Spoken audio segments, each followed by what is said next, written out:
Jason, want to comment on the ridiculous attacks from the federal Liberals about the funny meme you shared on Twitter. I mean, this is just complete.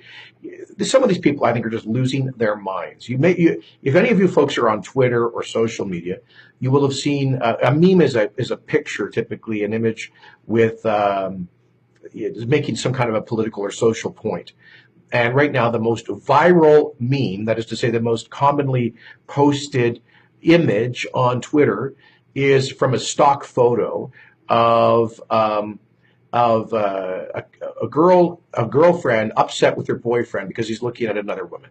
And there's all sorts of memes about this, tens of thousands of them. This has been posted and reposted, various versions of it, millions of times, and by people right across the political spectrum. It's seen as a funny and clever way of making a point. We posted one about the Alberta carbon tax that basically says Albertans are upset with the NDP for supporting the carbon tax. So, of course, the left-wing anger machine on Twitter has gone into the stratosphere with a faux manufactured outrage here in Alberta about our campaign making a point about the carbon tax using this meme. So apparently, tens of thousands of other folks can make the same point. People on the left, the right, the center, up and down, all around the world are using the same picture to make clever, humorous points about politics and social commentary. But the moment that I do as a conservative in Alberta, it is a terrible crime against political correctness. You know, folks, I'm sorry.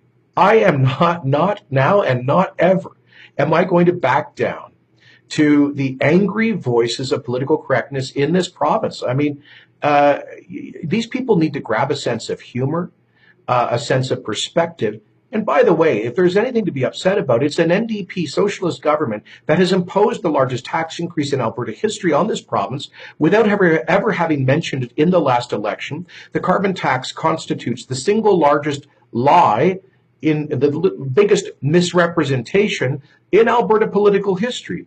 And if there's anything to be upset about, it is the substance of that issue, the huge violation of the confidence of Alberta voters and the huge damage inflicted on our economy, an energy-producing economy that is one of the only in the world to have imposed upon itself such a tax, a carbon tax that the NDP still plans to raise by 150%. Why? Because Justin Trudeau told them to.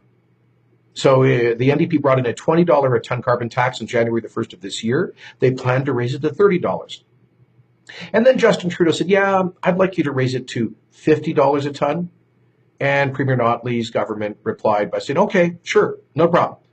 We will further attack Alberta's economy as a cold northern province with a dispersed population with a huge energy sector. We're going to hurt this province because of empty virtue signaling. I mean, the guy who designed this tax, Professor Leach up at the University of Alberta, said that it will not reduce carbon emissions by what we would hope for, because it will have the effect of causing carbon-producing economic activity to shift to other jurisdictions that do not have a similar tax. It's the problem of what economists call carbon leakage.